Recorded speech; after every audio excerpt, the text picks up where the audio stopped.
Gel.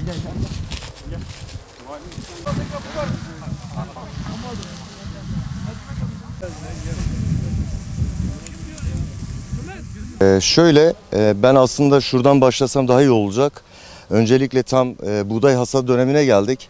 Benim bütün vatandaşlardan ricam şu, arabalarda yolda geçerken sigara içmeyelim.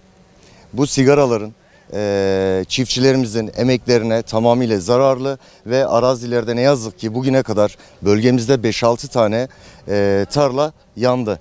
Lütfen bu konuda biraz daha dikkatli olalım. Sigaralarımızı arabalardan, pencereden dışarıya atmayalım diyorum. Anız yakma ile ilgili de şimdi ne yazık ki şöyle bir durum var. Çiftçilerimiz bir an önce hasadı yapıp ve ikinci ürün mısırı ekebilmek için tarla hazırlığını daha erken yapabilmek adına bu tarz uygulamaları yapıyorlar.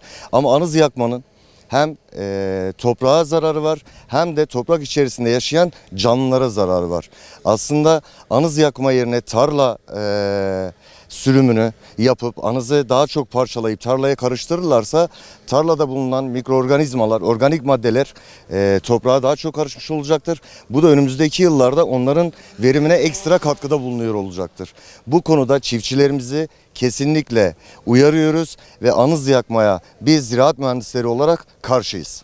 Şöyle, toprakta bulunan mikroorganizmalar ve organik maddeleri öldürüyor. Aynı zamanda da az önce de söylediğim gibi toprakta bulunan canlıların tamamını öldürüyor. Çünkü arazide bulunan yuvalar oluyor, kuşların yuvası oluyor.